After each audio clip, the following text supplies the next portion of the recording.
Welcome to Happy Learning. Now we will see the moral development of Kohlberg. First we will know what is moral development. Moral development is an aspect of a person's overall development that follows over the course of a lifetime. So now we are going to see Kohlberg's moral developmental theory. He was born on October 25, 1927. He is an American psychologist, and his theory is known as moral developmental theory. Kohlberg's moral developmental theory relates with the stages of development. Moral reasoning by posing hypothetical moral dilemmas and examining the reasoning behind people's answer. Propose three distinct of moral reasoning: pre-conventional, conventional, and post-conventional. Kohlberg's theory holds the moral reasoning, which is the basic for ethical behavior, as 6 identifiable developmental constructive stages. Now we will see the 6 stages of moral development. In each level, we have 2 stages. Level 1, pre-conventional. In that stage, first stage relates with punishment and obedience orientation. Second stage, instrumental relativist orientation. In the second level, conventional moral development, stage 1, good boy, good girl orientation, and stage 4, law and order orientation. In level 3, post-conventional moral development, stage 5, it is related with social contract, and then in stage 6, it is relates with universal ethical.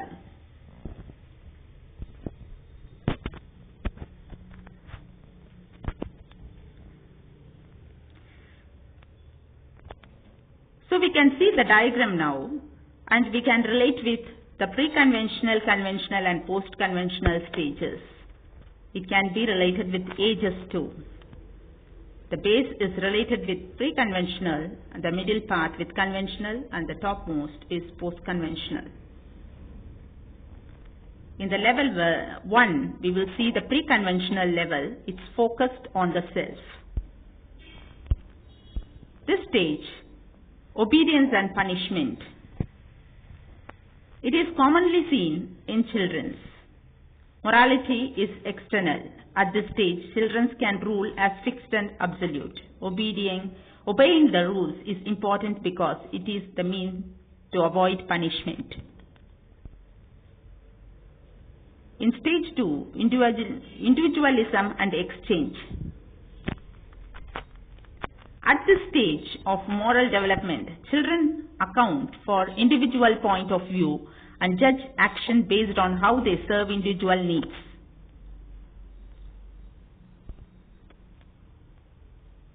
Level 2, conventional level, focus on the group. Stage 3, interpersonal relationship. In this, refers as good boy, good girl orientation.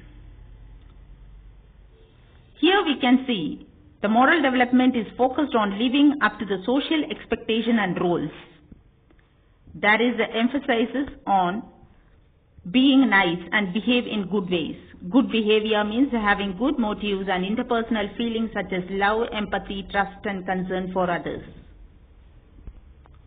In stage 4, maintaining social order, people begin to consider society as a whole when making judgment.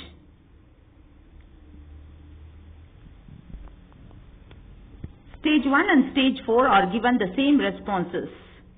Similarity is they both agree that breaking the law is wrong. Differences is for stage 1, the child cannot explain what it is wrong, but in stage 4, the adults are able to deliberate. Now coming to level 3, post-conventional level, its focus on principles. Stage 5, social contract and individual rights. At this stage, people begin to account for the different values, opinions and beliefs of other people. Rule of law are important for maintaining a society, but members of the society should agree upon their standards. In stage 6, universal principles based upon universal ethical principles and abstract reasoning.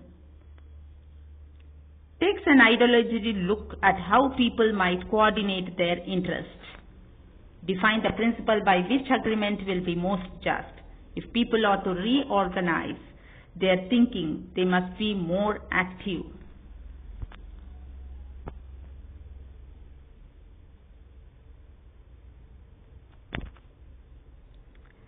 Different stages gives different moralities. Here we will see the criticisms. Does moral reasoning necessarily lead to moral behavior? If you ask that question, the answer will be Kohlberg's theory is concerned with moral thinking, but there is a big difference between knowing what we ought to do versus our actual actions. Is justice the only aspect of moral reasoning we could consider? Critics have pointed out that Kohlberg's theory of moral development overemphasized the concept as justice what makes moral choices. Factors such as compassion, caring and others' interpersonal feeling may play an important part in their moral reasoning. So one more question, does Kohlberg theory overemphasize Western philosophy? Individualistic cultures emphasize personal rights, while collectivist cultures stress the importance of society and community. Eastern culture may have different moral outlooks that Kohlberg's theory does not count for. So 4 qualities of moral development can be seen. Stage development. Subject cannot comprehend moral reasoning at the stage more than one stage beyond their own. Or the subject are connectively attracted to reasoning one level above their own main level. Or the movement through the stages is affected when cognitive uncertainty is created. So Kohlberg's influence on education, what he is telling about is, the contemporary developmental psychologists disagree with Kohlberg's stages. Researchers have confirmed the idea that disequilibrium spells more development. Classroom discussion of controversial topics and moral issues appears to promote increased perspective talking and the transition to more advanced reasoning. Children's moral reasoning is formed from their own experience, not just from the values taught by adults. So how to implement this theory in education? Teaching students how to think, how to solve problems. Emphasize on students' activity and discovery. The primary outcome should be how to grow morally and building an environment which is full of values. As a teacher, please promote moral development in your classroom atmosphere. Thank you.